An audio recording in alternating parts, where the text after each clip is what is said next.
อัปเดตเรดาร์ฝนภาคอีสานช่วงสายประจำวันที่31กรกฎาคม2569จ้ะพี่น้องสำหรับฝนฟ้าภาคอีสาน31กรกฎาคม69จากภาพถ่ายดาวเทียมจะมีกลุ่มเมฆขนาดใหญ่และหนาแน่นปกคลุมบริเวณตอนบนของประเทศลาวและภาคอีสานตอนบนส่งผลให้พื้นที่ดังกล่าวจะมีฝนตกหนักถึงหนักแห้งและเสี่ยงต่อปริมาณฝนสะสมให้ระมัดระวังในเรื่องของฝนสะสมอาจจะส่งผลให้เกิดน้ำท่วมฉับพลันน้ำป่าไหลหลากได้เนาะพี่น้องเนาะแอดมินก็แจ้งเตือนมาบัดนี้เฮามาเบิ่งกันเลยเรดาร์ฝนช่วงสาย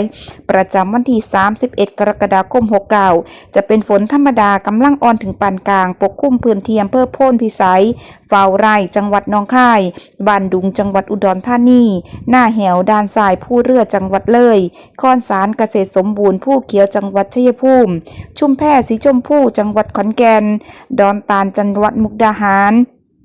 ชานุมานจังหวัดอำนาจเจริญเรื่องนกท่าจังหวัดยโสธรสังขะจังหวัดสุรินทร์เบิ่งในส่วนของภาคอีสานตอนล่างเรดาร์นี่ตรวจพบกลุ่มฝนอ่อนบริเวณอำเภอเรนูนครธาตุพนมจังหวัดนครพนมเมืองมุกดาหารดอนตาลจังหวัดมุกดาหาร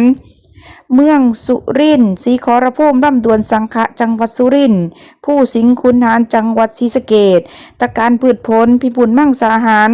จังหวัดอุบลราชธานีฝนปานกลางอยู่ที่นิคมคำสอยจังหวัดมุกดาหาร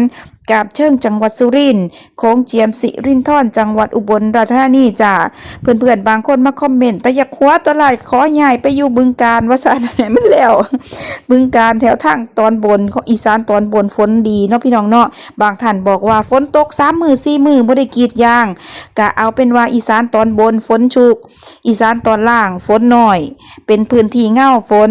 เอาละจ้าคลิปนี้แอดมินขอตัวลาไปแล้วพอกันใหม่คลิปหน้าเป็นยังแอดมินจังอัปเดตให้ฟังเรื่อยๆแบบนี้แอดมินบ่อยากเปิดแอปเรดาร์แล้วก็เว้าว่าอันเวลานี้ฝนสิเกิดจักโมงฮอด4 โมง5 โมงเพราะว่าถ้าเฮาอัปเดตแบบนั้นเวลาผ่านไป3 ชั่วโมงจังซี่เรดาร์มันเปลี่ยนพี่น้องมันก็บ่เป็นปัจจุบันมันก็บ่ใกล้เคียงความจริงจังว่าแอดมินบ่อยากเฮ็ดเนาะจ้ะเนาะบางท่านบอกว่าแอดมินคือบ่เฮ็ดอะไรแบบเป็นเวลาว่าอ้าวเที่ยงฝนอยู่ไสแลงฝนอยู่ไสก็เหตุผลตามที่เว้าไปนั่นล่ะจ้าเรดาร์ออกมาแอดมินก็อัปเดตให้มันจะเป็นปัจจุบันที่สุดสำหรับคลิปนี้แอดมินขอตัวลาไปแล้วอยู่ดีมีแห้งฮักแพงคือเก่าสวัสดีจ้า